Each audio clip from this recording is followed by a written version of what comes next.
Nifendo original. Original.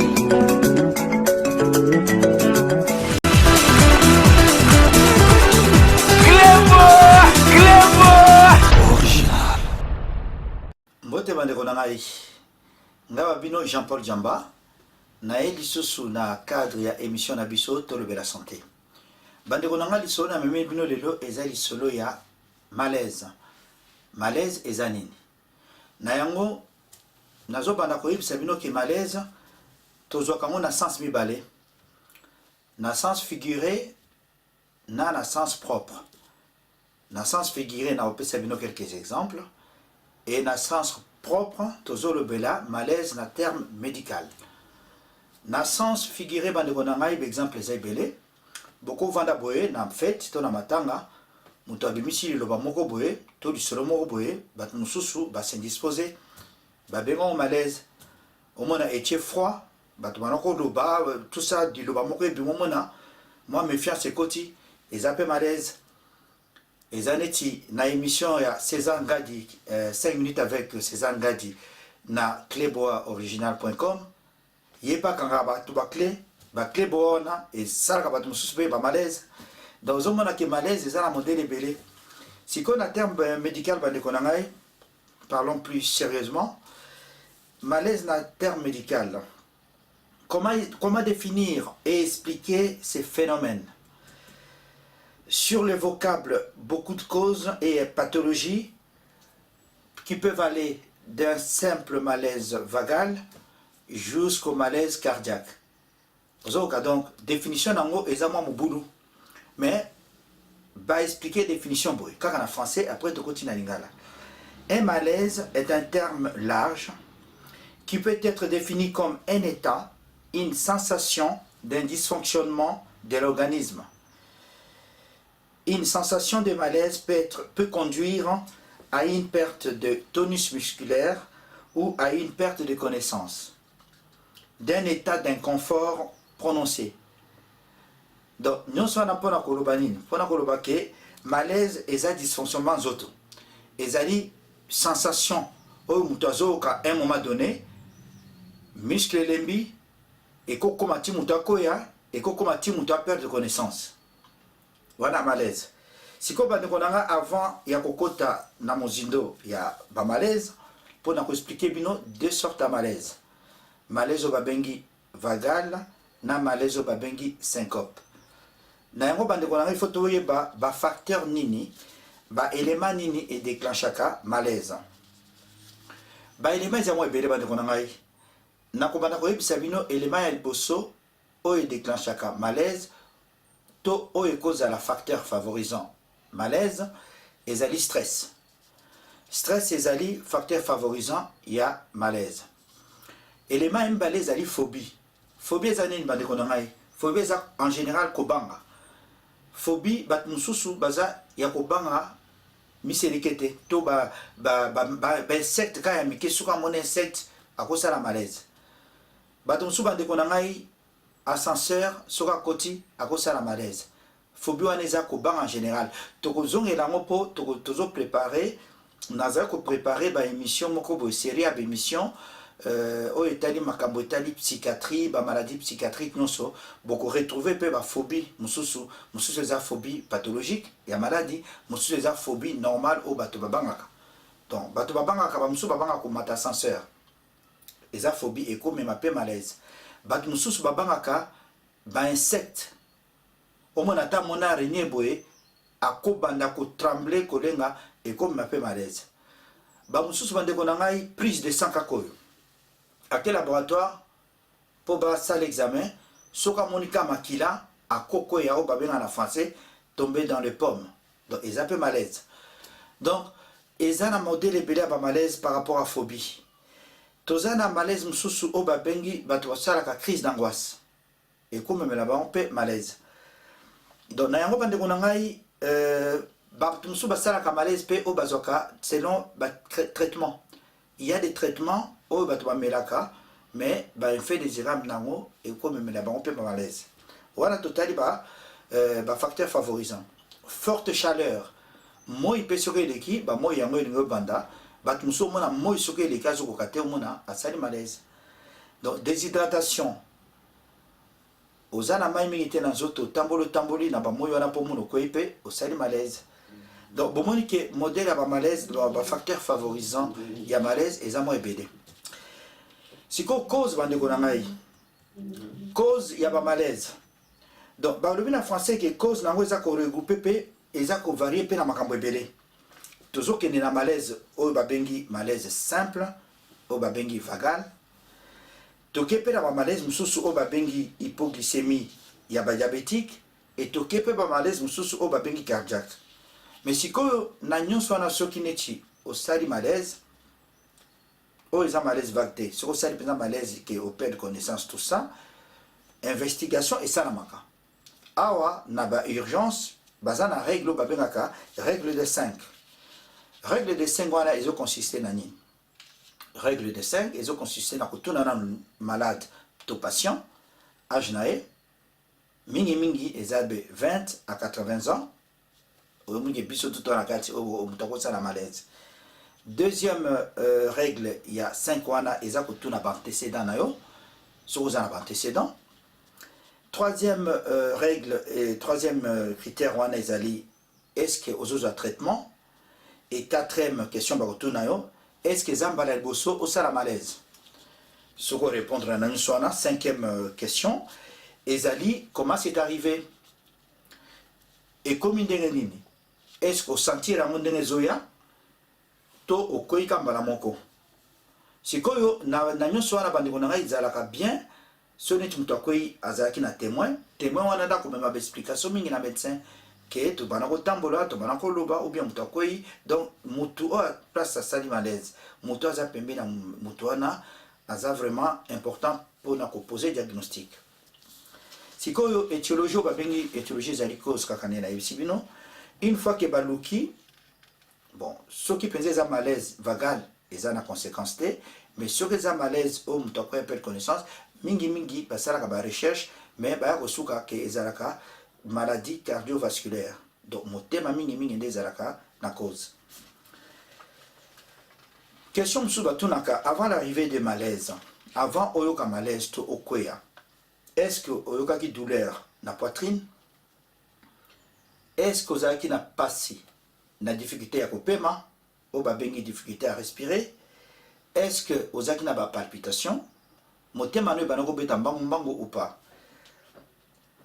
est-ce que osantaki perte ya sensibilité na misapi.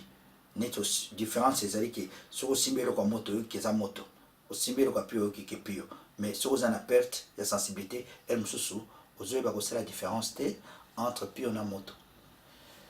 Est-ce que ozalaki na mal na mutu, wana eza bakestion batunaka. Après sikoyo il faut koyeba bandeko na ngai installation brutale ya malaise ou bien progressive ya malaise. Malaise mosusu eza ko s'installer brutalement, tokomona la différence. Mosusu ezali ko s'installer progressivement. Mingi malaise vagal installation nango eza malembe ozoka ningo ozokende. Mais malaise oyo babengi brutal syncope eza mbala moko okoyi oyebi lisusu te ndenge ekomi. Alors basorte ya malaise bandeko na ngai, toza na malaise bénin, il n'y a pas de perte de connaissance na malaise bénin. Toza na deuxième mode, mais deuxième sorte, il y a malaise au babengi, malaise avec douleur thoracique. Wana bandeko na ngai eza plus grave. Pour soki neti osali malaise et puis ozoka passe na motema, il faut tout de suite kobenga SAMU pour ekozala problème cardiaque. Malaise mosusu eza malaise avec perte de sensibilité, trouble visuel, paralysie de la face ou ya bras, ozo sentir lisusu loboko na ote, ou bien ozoloba makambo ozoba lisusu te, ou bien ozoka lolemu na yo kilo, ou bien osali malaise ozoka neti monoko ezotengama. Wana bandeko na ngai botala émission tosala déjà ya AVC basigne wana ezali. Po soki osali neti malaise wana ezali basigne babengi neurologique. Donc ekozala pe AVC. Tozana malaise mosusu avec difficulté ya kopema. Et puis tozana malaise mosusu avec sueur, pâleur. Donc malaise oyo ezosala ke mutu otoki ozotoka okomi pale ekozala mingi mingi malaise oyo badiabétique basalaka mpona nini to ya sucre ekiti na makila tosalango mpe émission mpe nasi nasala émission sur diabète boko retrouver basigne mosusu kuna na yango bandeko na ngai donc wana nayebisi bino sikoyo il faut nayebisa bino différence eza mibale nde nalobaki ebandeli entre bamalaise malaise oyo ya grave eza malaise oyo tobengi syncope c'est-à-dire syncope eza okwei bato baye kolokota yo oyebaki ozoreconnaitre lisusu to ndenge okwei sikoyo na yango conduite à tenir eza nini soki malaise ndenge wana eyeli yo bandeko na ngai to eyeli moto na entourage na yo geste ya liboso ezali soki moto aza na conscience kovandisa ye kotombola makolo kotia na kiti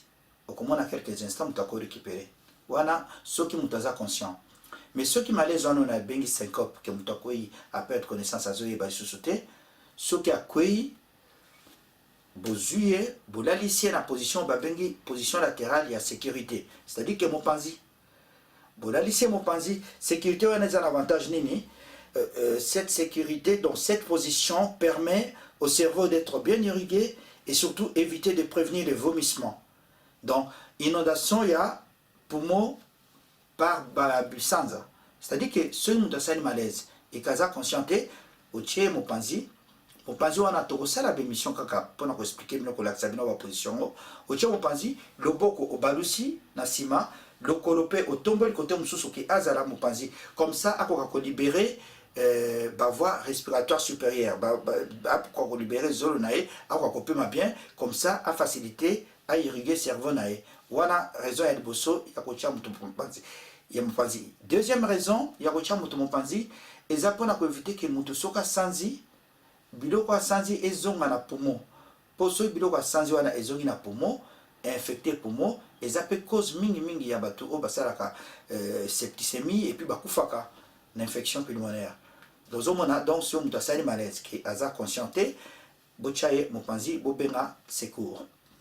Si comme on est malaise, on a béni syncope avec perte à connaissance. Si comme on malade malaise on a zolo bela mingi na émission lelo, eza malaise vagal. Malaise vagal ezali cause ya liboso ya évanouissement ya bato.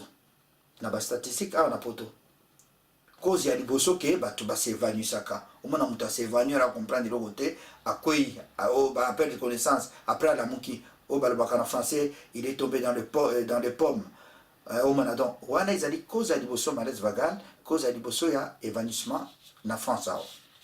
Si ko bande kona cause wana sikoyo malaise vagal eza nini? Malaise vagal ezali dû à bien expliquer bino stress, chaleur, émotion, fatigue. Bamakambu 4 wana nde ememakamutu asa mutu nyonso biso nyonso tosala malaise vagal. Ndenge na kangi cravate boye bandeko na ngai tozana ba artère misisa mibale oyo ezolisa cerveau na makila na oxygène na sina yebisa bino ke cerveau na biso il y a kaka biloko mibale cerveau humain cerveau nyonso de toute façon ezala nyama to mutu to bato moko kaka cerveau il y a ka oxygène et vivaka grâce à oxygène autopema na sukali sukali ozotambola na makila yango nde biloko mibale elesaka cerveau sikoyo yo soko okangi neti na kangi cravate makasi so na kangi cravate makasi awa ba artère mibale ba vaisseau mibale ba misisa mibale oyo ezolesa cerveau ba carotide oyo ezali awa soki makila ezomata mingi te moyen e irriguer cerveau te nakosala mpe malaise. Donc voilà exemple à liboso. Alors malaise vagal bandeko na ngai nde na yebisi bino ezali sensation de mal-être. Siko vagal wana eza nini? Nakobenga na expliquer ndenge to mesani siko na physiopathologie wana nazo s'adresser mingi na bandeko na biso bana na biso o baza na ba classe ya infirmier ke bakotu na question par exemple question pour un champion bakotu no question expliquer mécanisme o ezosala ke mutu akoya na malaise. Ya on explique bino toujours physiopathologie. Question wana ekoya oko expliquer on a popete nyonso ke vague o babengi vagal e utina nerf wana vagal e utina cerveau e kitina sima kingo ekiti eleki na nsima motema oyo babengi cœur. Sikoyo nerf wana musala nango nini? Musala ya nerf vagal wana ezali mpona koralentir rythme cardiaque. Motema soki ezobeta mbangu nerf wana esali musala nango eralentir muscle cardiaque et ralentir motema rythme cardiaque et bando beta maleme normal. Musala ya nerf vagal ya mwana. Mais et pas batu mususu.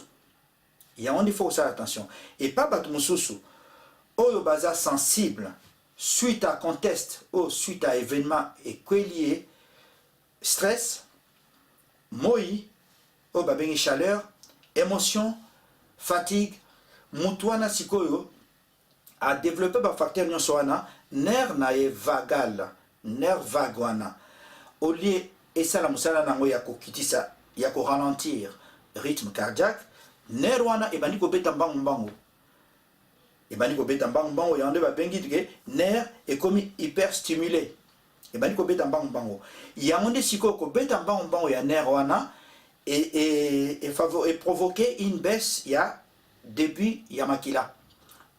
On a eu si bien nerf ebandi beta mbangu un temps et qui d'ici sikoyo comme ils ont beta mbangu makila zo matériel sous mingité et qui d'ici début ya makila et qui d'ici tension artérielle. Tension na yo ekiti, sur tension ekiti au perdre force na makolo après au koi na ba pomme nde malaise vagal ya wana. Physiopathologie nango ya wana, explication ya wana.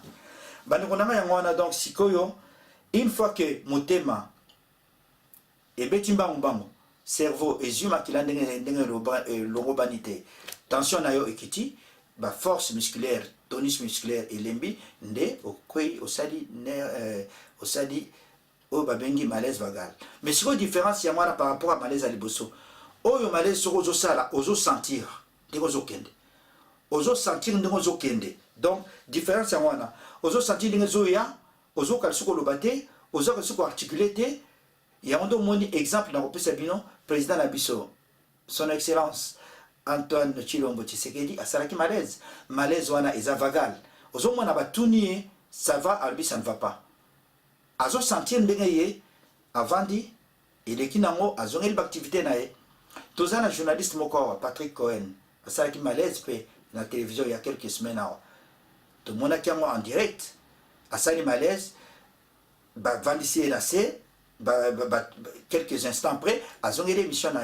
Monsieur Laurent Fabius, à Salaka Malaise, il y a 3 ans, en direct, en pleine conférence, à Utagi Japon, fatigué, décalage horaire, en pleine conférence, à Kouei, de quelques instants, à récupérer à l'obi que non, à la quitter, à Zalaki trop fatigué. Donc, par exemple, à demande à multiplier, et belé. Donc, malaise vagal, et cause de bisonyoso, et cause de moutonyoso. Mais, ils ont la conséquence. Et comme soki au récupéré on a des sikoyo investigation avant il faut que ça l'examen il faut que kota la prise de sang kota la soki est-ce que vous avez diabète est-ce que vous avez diabète est-ce que vous avez kisi au moins on est comme mais malaise vagal comme tel et ça a conséquence soki est idiot au vandi cerveau et zongi makina nango normal hypertension et zongi la place nango au comment ko sala activité no comme avant. Voilà bande konangai yango wana pona malaise. Si on a pesa bino quelques conseils par rapport à malaise pour émission na biso boyebi ezaka prévention. Ngana zo melo bino ne masolo que oyo ki solo un jour sur komelio ou bien comme mon entourage nao tu sais en quoi t'en tenir. Il y a un des objectifs na yangona. Il y a un des prévention par rapport à maladie yo. Ezali ko limiter par facteur à stress, et allez adopter alimentation saine et équilibrée, et puis ko pratiquer une activité physique régulière.